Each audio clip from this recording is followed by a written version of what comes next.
Thank you very much. Thank you very much. Hi, everybody. Some musical chairs. What was going on in here? I was thinking, my gosh. All right, though, this is good. Thank you all for being here. I appreciate it. I think it's beautiful outside. Who was outside recently? Yes, it was raining. The flowers think it's a beautiful day. All right, you guys. Yes, thank you very much. Yes, a couple of announcements here as we begin. Today, the State Department issued a security alert warning Americans against travel to Venezuela and bordering areas for any reason. Americans who travel to Venezuela or nearby border regions risk being wrongfully detained in prison for months or even years. I cannot emphasize enough the gravity of this warning. More U.S. nationals are currently wrongfully detained in Venezuela than in any other country. President Trump has obtained freedom for several Americans wrongfully detained in Venezuela since taking office, most recently last week, and we continue to do everything we can to secure the freedom of the remaining Americans wrongfully detained in Venezuela. We need to ensure that no additional Americans are falling into this trap. Our simple message for Americans: do not travel to Venezuela. The Secretary's highest priority is the safety and security of the American people. And thank you, everyone, especially everyone listening at home, for heeding this warning.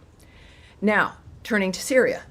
There have been several major steps over the weekend to enact President Trump's vision of a prosperous Middle East and a stable Syria at peace with itself and its neighbors. U.S. Ambassador to Turkey Thomas Barak assumed the role of U.S. Special Envoy to Syria, and he met with Syrian President Ahmad al-Sharaa and Foreign Minister Assad al-Shabani in Istanbul. We also have taken significant steps to lift sanctions against Syria. On Friday, Secretary Rubio waived Caesar Act sanctions for 180 days, and the U.S. Treasury Department announced General License 25 and other relief measures. We are engaging with regional and global partners to open investment in Syria.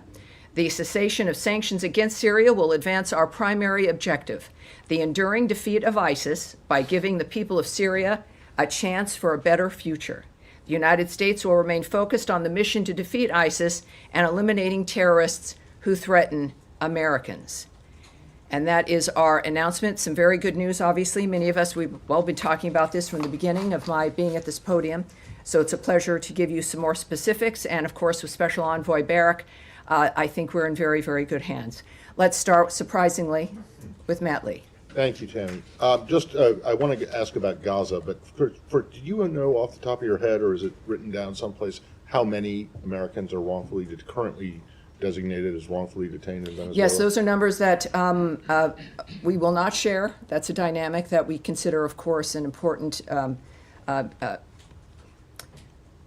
diplomatic dynamic as well as a national security dynamic. So, no, I won't be giving you those numbers. All right. On Gaza, yes. What is the situation there, as you understand it, with the GHF and their first shipment or shipments? Yes. Well, last week we knew there were some numbers. We weren't able to give everybody some specific numbers, but I have some additional numbers for you as well. We have great news to report out of Gaza. I like being able to be asked about it, and we can talk about the numbers that are going in. The Gaza Humanitarian Foundation, under the humanitarian principles of independence and impartiality, has commenced providing life-saving aid to the people of Gaza who desperately need it. Approximately 8,000 food boxes have been distributed so far. Each box feeds 5.5 people for 3.5 days, totaling 462,000 meals. And so those are the kinds of numbers, I think, as we're looking at what's important in moving that kind of aid through the area. Right, but there was apparently some incidents today involving potentially at least warning shots being fired and hundreds. Well, yes, Hamas still has weapons. Hamas is in a situation here where all of this could have stopped, of course, if they had released the hostages and put down their weapons, but they refused to do so. They've also rejected ceasefires. So that's without confirming what might be gossip or single reports. the fact of the matter is Hamas has been opposed to this dynamic. They have attempted to stop the aid movement through Gaza to these distribution centers. They have failed, but they certainly tried. The bottom line is, the real story here is that the aid is moving through, and in that kind of an environment, it's not surprising that there might be a few issues involved, but the good news is that those seeking to get aid to the people of Gaza, which is not Hamas, have succeeded. And last one, really briefly. Yes. I won't take up any more time, but my understanding That's is why I'm that the here. administration is not particularly happy with the position that the UN and its agencies have taken with regard to these shipments. Is that correct? Well, it is. From the very beginning, I'd mentioned and we had heard about the resistance by certain NGOs and the UN. It is unfortunate because the issue here is getting aid to Gazans. And then suddenly it moves into complaints about style or the nature of who's doing it, or elements of administration and being opposed to getting food and aid, as we've demonstrated here, is happening and will continue to happen because someone might feel left out, is, I think, the height of hypocrisy. So the bottom line is that clearly people who care about the nature of solving this problem are taking action and moving it forward, and that's what counts. That's what matters. Yes, Andrea. Yes, ma'am. Cindy McCain of the World Food Program was on CBS yesterday with a very different narrative. And we are hearing from the ground today from our reporters and producers and camera crews that this incident was very serious, that it was not Hamas related. Cindy McCain said that Hamas is not breaking up the food deliveries, that people are starving and there are food riots because people are desperate. And the criticism of the GHF has been that it is not independent or impartial, that it was started by the Netanyahu government with people who are supposedly independent, and that it is only operating in the South, deliberately designed with 4 distribution points in the South in order to have people in the North move south for the aid and therefore accelerate the movement of people and the putting people in the South rather than in the North where they wanted to be. So there are a lot of controversies about this from the ground, yes. from all of our reporting. McCain said that no one had approached the World Food Program, which is still delivering food into Gaza, that people have been desperate. No one had, she had met with, as you know, the secretary. She said she welcomed that, was grateful for it, that the Rubio and McCain families have been friends for decades, but that they had a frank conversation about what's happening between Israel and the food deliveries, and that no one had even told them about this foundation or given them. Well, or had Andrea, this coordinated is with them in where any way. again there's certainly this is something the world is watching, something we've all cared about getting resolved. It is not an uncomplicated situation. This is, however, the first delivery of major aid, if not the only aid we've been hearing for months. I wish that Cindy McCain had spoken up, that they had found a way to move food into Gaza, because that certainly hadn't been conveyed to us. But now, which if that's the case, that's great. What I do know is that the people on the ground now, as the number I told you, I think is rather significant, 462,000 meals. You know, that's what we're focused on. And that this is, and I'm not going to address either gossip or complaints or people who knew or weren't included or would do it a different way or who's shooting at whom. That Hamas, it's not Hamas. The real story here, the story is that aid and food is moving into Gaza at a massive scale at this point when you're looking at 8,000 food boxes. Was this going to be like going to the mall or through a drive-through? No, it wasn't. This is a complicated environment, and the story is the fact that it's working. I find it difficult that there are people who would go on television shows to complain about a process that is working and moving food into the area. Tammy, Will one it improve follow-up, over please. time? Would anything that we do improve over time? Yes, in all likelihood. And I think anyone would welcome someone like Mrs. McCain or anyone else who has a method within which to contribute to this effort to be able to do so instead of going on television and complaining. Tammy, And that's one follow-up, please. the real story is that this is succeeding, and I think we should all at least have the courage to embrace that. But until now, there has been a blockade by Israel of the food. So no one has been able to get through Well, I those thought you just said crossings. Cindy McCain said that she was able to do that, but I would also say that this process managed to overcome that dynamic, and the dynamic has changed. Whatever it was that was hindering the nature of aid to blocking the it. Gazan people has been overcome. It clearly needs to expand. I don't speak for this foundation, but clearly we've got to welcome any dynamic that allows getting aid and food into the region, which is happening right now, and that's the story. Nadia. Thank you, Tammy. Two questions. I understand this is the beginning of a process. For the time being, the delivery of food is at two places, which is Tal Sultan and the Murag crossing.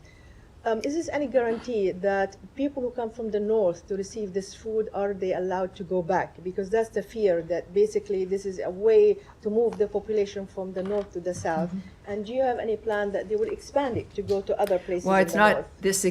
this is not a State Department effort. We don't have a plan. I can't answer that regarding the nature of how certain situations would be responded to. I'm not going to speculate or say what they should or should not do. The Gaza Humanitarian Foundation has an email. They should be reached out to, and that's what I'd recommend regarding plans to expand, plans to make assessments of what's worked and what hasn't at this point, and what changes they might make, and what the goal is. Clearly, the goal is to reach as many people as possible. Can I ask you Yes, about sir. Iran? Yeah. Go ahead, please. The Israeli Minister of Strategic Affairs is in town, according to Israeli media. Has there been any meeting between him and Secretary Rubio? And can you update us on the state of talks between Iran and the U.S.? Is there a new meeting planned ahead? Well, I will not discuss, as you might imagine, any meetings or conversations the Secretary's having that are not public or may not be happening. Regarding the latest rounds of talks regarding Iran, we can tell you that Senior Advisor and Special Envoy Steve Witkoff, of course, and Policy Planning Director Michael Anton participated in a fifth round of talks with Iran on Friday, May 23rd in Rome. The discussions were both direct and indirect and lasted over 2 hours. The talks continue to be constructive. That's not something that we've been able to say that in these particular talks, which is beneficial, and in this case they were constructive as well, and we made further progress. Both sides have agreed to meet again in the near future, and we are grateful to, once again, our Omani partners for their continued facilitation of the process. All right? Yes, dear. Just to follow up on the Gaza Humanitarian Foundation, because Sure. I think you talked about independence and neutrality that was involved in this new foundation, but I mean, quite clearly that's not the case. I mean, the IDF itself has said this has been done in coordination with it and the foundation, so it's clearly being done, and the security of it is carried out by, on the perimeter, Israeli forces and then American security contractors. The problem with that, and what all the experts in the United Nations say, is that you therefore have a situation where the aid is provided by an organisation that seems to be a party to the conflict, and that's what the UN has always avoided, because you potentially made the recipients targets, and we're seeing that already, potentially, in that this has become a very militarised form of aid. So I'm just interested in why you describe this as independent and neutral when it clearly doesn't appear to be so.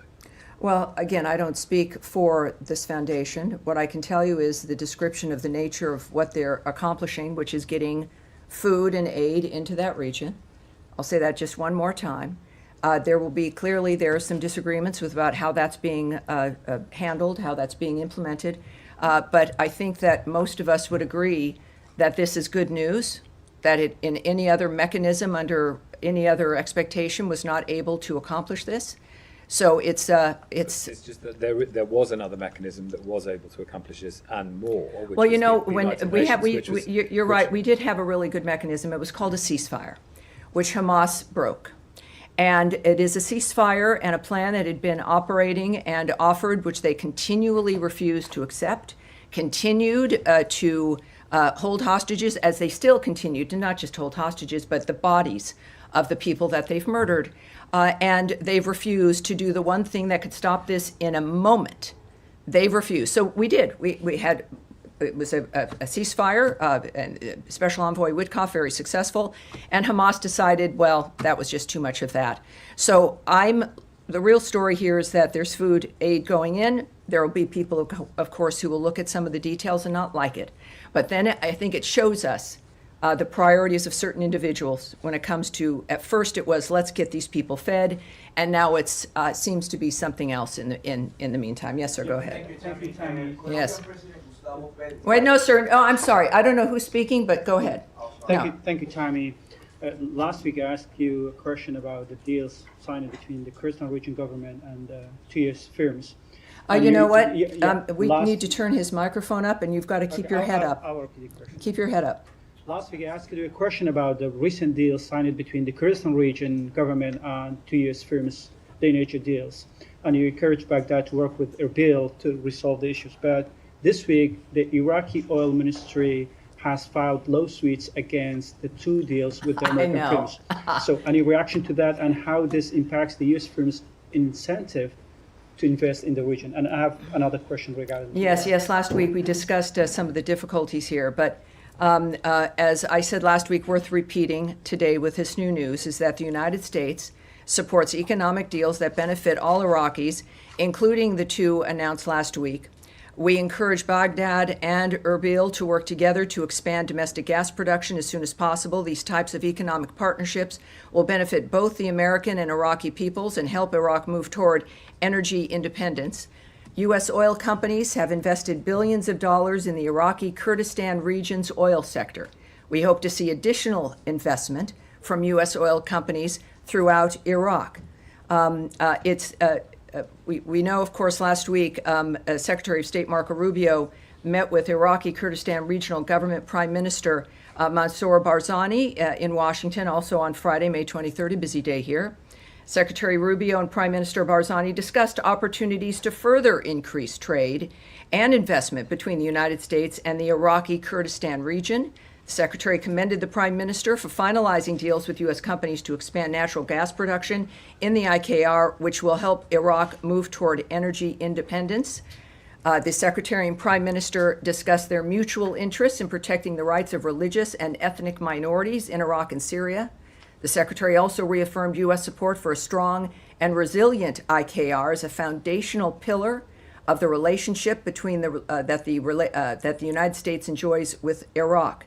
We also believe that U.S. and Iraqi interests are best served by having a strong, resilient Iraqi Kurdistan region within a sovereign and prosperous federal Iraq, and we continue to support U.S. companies doing business in all of Iraq, including trade and investment between the United States and the IKR. As far as the nature of the lawsuits, it's, again, obviously we are looking forward to continuing these kinds of deals. We expect these kinds of deals to flourish and expect and would hope that they would be facilitated. But it's, again, we've got to underscore the importance of an independent and energy independent region, and this is one way that we're going to be able to do it. And another question on Iraq. Sure. Yeah, in separate issue.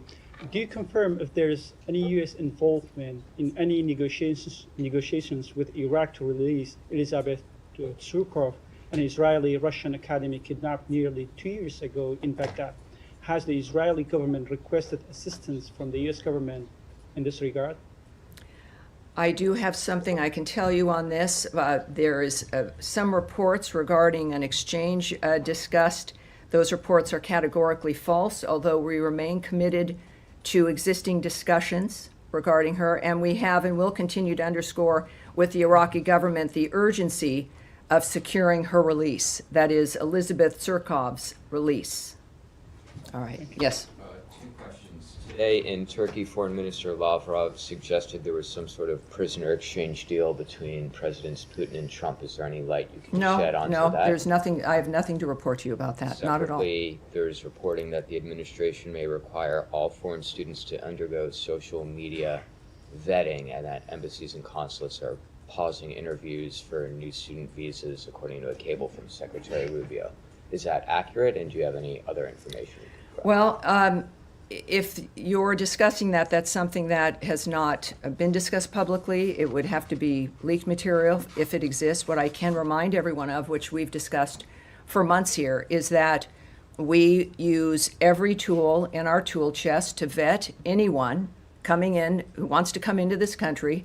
And in order to do so, it has to apply for a visa to gain access to our nation.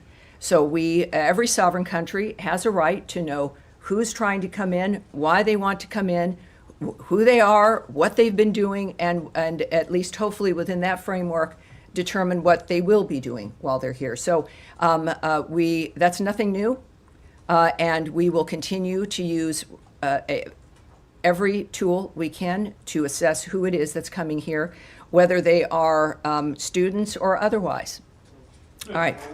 Yes, go ahead. Can I switch to Russia, Tammy? After the Istanbul talks, Secretary Rubio said he didn't believe they were a waste of time because the Russians were going to be putting forward this proposal for potential ceasefire and end to the war. The Russians still have not given the U.S. that proposal. So do you still believe that this wasn't a waste of time? And when is the U.S. going to actually levy these sanctions that have been warned about and perhaps walk away from negotiations? Well, you've seen, I'm sure, President Trump's tweets. Yes. He is the one who recently spoke directly to President Putin and is the one whose vision of diplomacy, of getting these wars to stop across the globe, but certainly that one can be arranged. He's been very optimistic, he has. And as we've seen over the last few days, including this morning, the president has been very blunt about his opinion about President Putin. What I can say is that also, by the way, which has generated, I think, the president's ire and all of our extreme concern are the attacks resulting in civilian casualties in Ukraine. The president has said many times this has to stop. We are monitoring reports that this weekend's airstrikes by Russia constituted the largest aerial assault on Ukraine since the start of the war. Obviously, our thoughts, prayers, and awareness sits with the victims and their families. We are calling for restraint and urge all parties to avoid further escalation. We continue to support direct talks between Russia and Ukraine. The president supports any mechanism that leads to a just, durable, and lasting peace. Any mechanism. There is no military solution to the Russia-Ukraine conflict, and a diplomatic solution is necessary. I will, for those who did not see the president's statement indicating the extremity of his concern from last night, just as the top, I've always had a very good relationship with Vladimir Putin of Russia, but something has happened to him. He is needlessly killing a lot of people, and I'm not just talking about soldiers. Missiles and drones are being shot into cities in Ukraine for no reason whatsoever. And that goes on, and that's from his Truth Social account. And this morning, he noted, what Vladimir Putin does not realize is that if it weren't for me, lots of really, really bad things would have already happened in Russia, and I mean really bad. He's playing with fire. Sorry, Yes. one quick follow-up, Tammy. The Germans say the U.S. has lifted all of its restrictions on the use of long-range weapons. Can you confirm that, and when was that I'm not decision going to taken? discuss that. No, I'm not going to confirm that. Yes. Thanks, Tammy. On that memorandum for peace that Russia's supposed to be coming up with, was there a timeline ever set for when Russia needed to hand that over? Do you see this as a delayed tactic, stalling direct talks? Well, I can't speak to what if there was what the agreement would have been if there was a timeline. I can't share that information. I think clearly you should look to the president's sentiment that he's made very public as to indicate whether or not he's satisfied with what they've done. Yes, sir, in the back. Let me follow up on that question. Get your reaction to Russia's response to the president's tweet, calling it "quote unquote" emotional. Oh, yes. Well, but I'm not going to speak about the president's emotions, but I think one reason why he was elected with a mandate last year is that we can all relate to him. He's transparent. He's doing something he cares passionately about. He knows what he wants to accomplish. He inherited a world that was on fire and is determined to stop those things We've heard his remarks about all of this, clearly indicating a personal interest in the nature of what is occurring. And I think that that's what we all appreciate about him. If the Russians cared about the nature of how this is proceeding, they would be thinking less about that and more about what they could do, which is in their hands, to stop the carnage and the slaughter that's happening right now. So it's, I think, pretty clear where both sides are at this point. And given the president's public frustration of Putin, is it fair to expect some immediate policy adjustment? I wouldn't call it frustration. It is a statement of the man who has led the effort for peace in so many different regions, making it clear and being completely transparent about his opinion about what's transpired. And I think that is something Russia should take seriously. Americans certainly do. And there are, as I've mentioned last week, that there are many different things that the president has at his disposal to make sure that our position is felt and that can be used to make an impact to stop this carnage. Yeah, yes, sir. King Charles has been speaking to the Canadian Parliament in the last few hours, saying that Canada faces another critical moment and is determined to protect democracy, self-determination, freedom. The true North is indeed strong and free, and that's being seen by many as a clear endorsement of Canada's sovereignty, a rejection of the idea of it being the 51st state. Do you endorse his sentiments? I'm a fan of Prince Charles, King Charles, and of Prince William and Princess Kate. I think they're a great family. That's it. Yes, John, go ahead. If you don't mind, let me go back to the student visa issue. Leaving aside the issue of the cable, the secretary himself has said that the vast majority of students in the country, foreign students, have done nothing wrong. They shouldn't be worried about their visas. They're welcome to study at American universities. People going to universities this fall, foreign students, should they be concerned that their visas won't be processed in time? Do you think that is the State Department confident that people can still attend autumn semesters? Well, this is every dynamic, and again, we don't speak about individual visa cases. We don't speak about the nature of the choices made about individuals. We do know, though, that we take very seriously the process of vetting who it is that comes into the country, and we're going to continue to do that. We're going to continue to vet, and we continue to have an interest. Again, whether they be student or if you're a tourist who needs a visa or whoever you are, we're going to be looking at you. I think why it seems to be such a controversial thing that's going on, but it shouldn't be. And every nation should take seriously and does who's coming in. So if you're going to be applying for a visa, follow the normal process, the normal steps, expect to be looked at, and we go on from there. And processing delays, do you expect students applying now to Again, I can't speak to their individual experiences, but of course, it seems like the nature of the reaction to this is that, but I can't, we've always vetted people trying to come in. We've always looked at visas seriously. It's why we have a visa, so that you can stop and look at someone. So I can't speak about what the individual experience will be, but the fact is that everyone knows that it's a reminder, certainly, that we're taking it seriously. Yes, go ahead, certainly. And you just said it. There is a vetting process for anybody who's coming in the country, but what is different now? Is there a new criteria, a new mechanism? What's different? Well, yes, we in addition to not discussing, for privacy reasons and a whole host of other reasons, discussing individual visa processes with an individual, but we also don't talk about the methods. We're not going to lay out here with the media the nature of the steps that are taken, the methods that we use. That would seem to be a little bit counterproductive, perhaps. But it is a goal, as stated by the President and Secretary Rubio, to make sure that people who are here and understand what the law is, that they don't have any criminal intent, that they are going to be contributors to the experience here, however short or long their stay is. And so the details of which I won't reveal, but it's one that will hopefully achieve our understanding of who deserves to visit this country and who does not. And just on Gaza, if I may. Of course.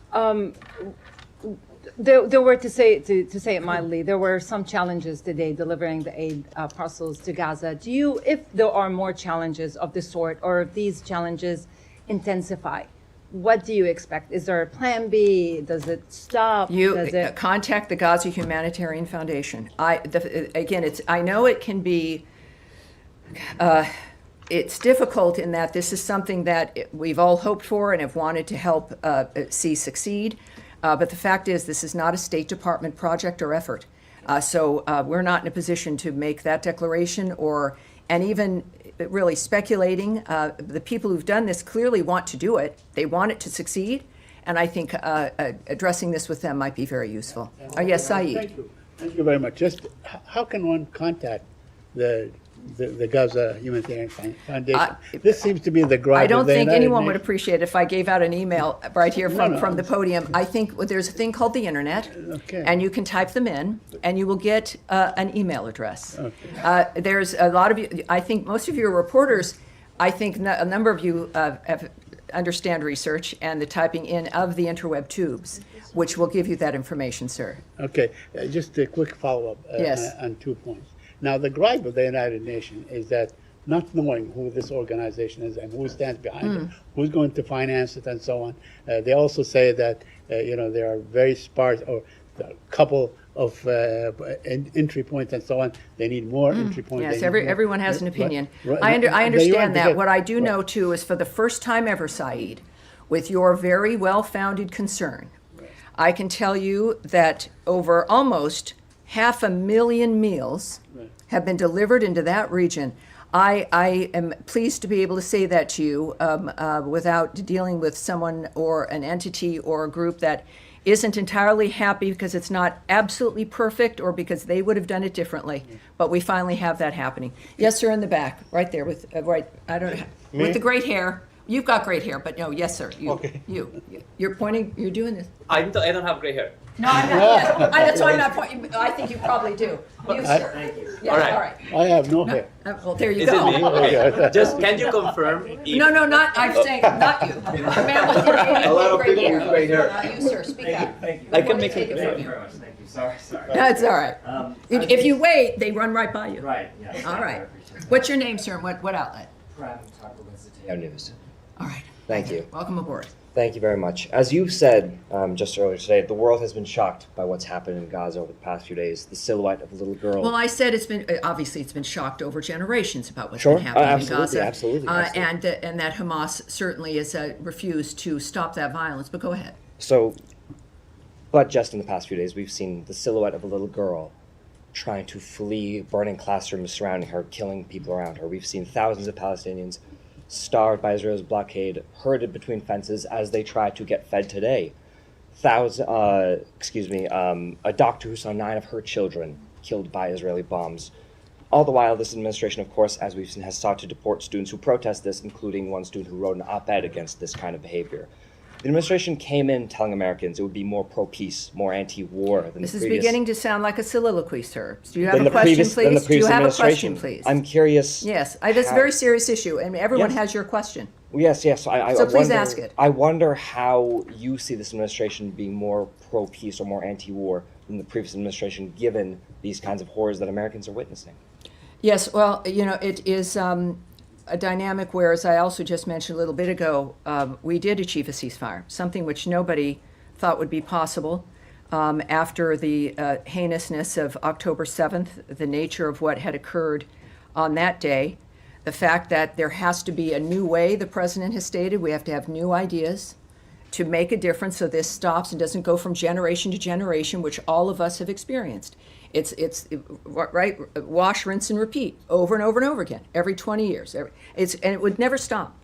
I think that what we've got here is after, I don't know, what has it been, 3 months, a bit over 100 days of President Trump, managing to get, I think, every warring party, every hostile party against other people on this planet to a table to stop. Now, that's the simple part. Making things happen and making it last is another thing. Hamas, we did have a ceasefire. And then Hamas decided once again that was just not going to do, and they continue to do what they do. that first of all, again, regarding the particular issues over the last few days, we call on all parties to this conflict to take every feasible measure to mitigate civilian harm. We refer you to Israel for more information on its airstrikes. And we also know, as we all do, and this is one of the things that we've discovered time and time again, that Hamas uses hospitals and other humanitarian areas as human shields.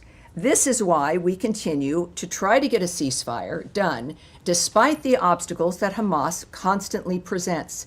It is apparently their hope that we would just give up and go away, or that the usual status quo would continue. But President Trump is not that person. He's a person who gets it done. After decades of conflict, I understand you're frustrated after maybe 3 months of it not being perfect yet. But that is what we are going for. We will continue to work for this. It is President Trump's commitment. Yes, Eric, please. Eric, go ahead, please. Thank you, Tammy, for the question. Wanted to ask you, the end of last week we reported, and you began... And you're Bloomberg, for those watching who don't know. Go ahead. You began the conversation today, or excuse me, the briefing today, with a reference to Venezuela and to the challenges faced by Americans in Venezuela, the repression of the Venezuelan regime. Correct. The license for Chevron to produce oil in Venezuela expired yesterday. Our reporting is that there's a very narrow license for basic maintenance to make sure that equipment that's in the country doesn't become completely unusable, so that one day if there's a change of government, it might be possible to drill and produce again. This is a license that would have to come from the administration. Do you have anything on that as far as whether that's been granted? I can't speak to that at all, but what I can say is actually your timeline on the Chevron license is wrong. It's tonight at 11:59. Gotcha. So this is the last hurrah here. That will expire at 11:59 this evening. Okay. What we can say, of course, also is that, just to be very specific, we, beyond the warning, of course, to Americans, is that we will not allow any money to move to the Maduro regime that assists their regime. We are, of course, very conscious of the dynamic regarding, as we discussed earlier, as you noted, those who are held wrongfully in Venezuela. But we also are going to make sure that, as the Secretary made clear last week, that this license expires. That, of course, is going to be felt. And we also know that the instructions, the President's instructions to Secretary Rubio, that he took steps, of course, to terminate all Biden-era oil and gas licenses that benefited Maduro's regime and lined the pockets of his cronies. We are going to continue to deny any funding of the Maduro regime that it uses to oppress the Venezuelan people. So I hope that answers both of those questions. Yes, sir. Thank you. Specifically because tomorrow the Germany's foreign minister is going to be here and meeting with the secretary.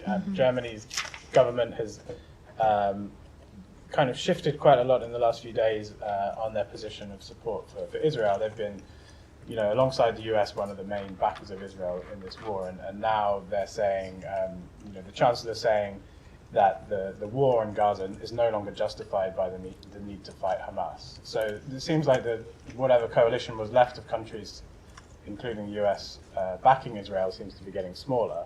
Are you concerned that there's even less international support for Israel?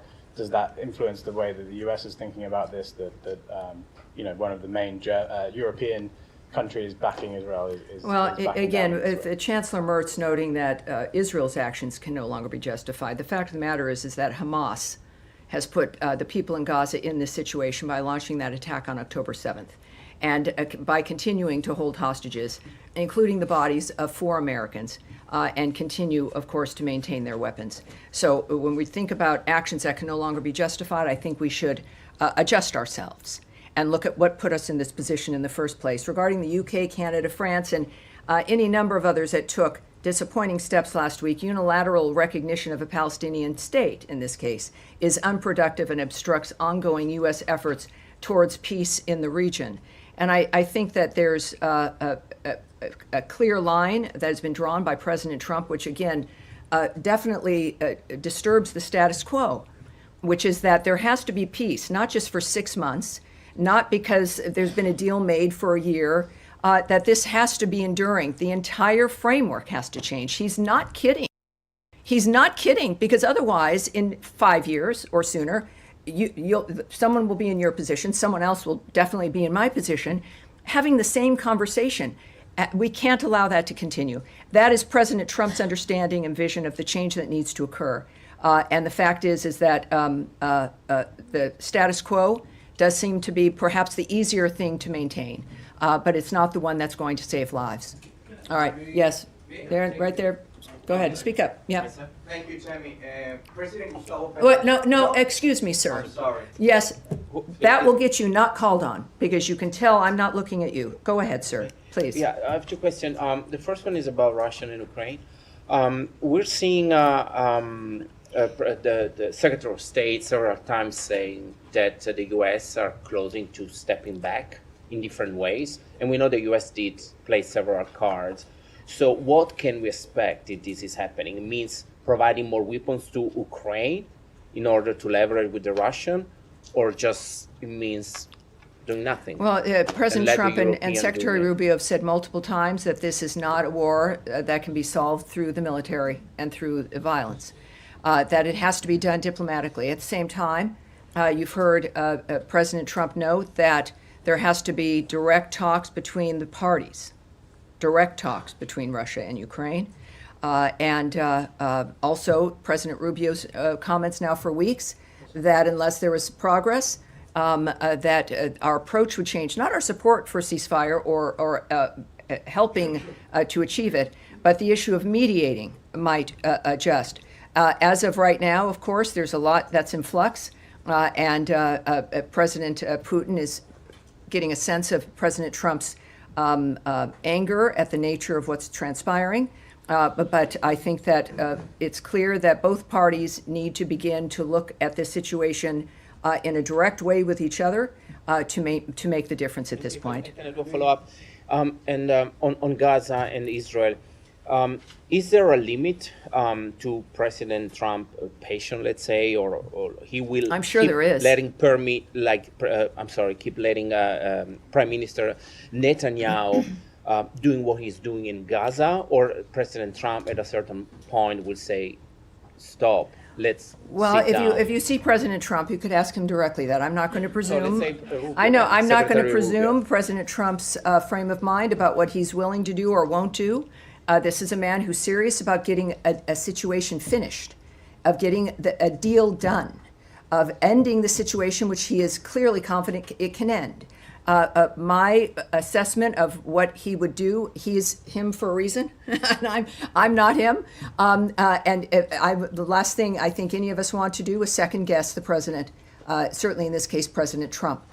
He's also a human being, even though sometimes, he does more than what the average human being can do.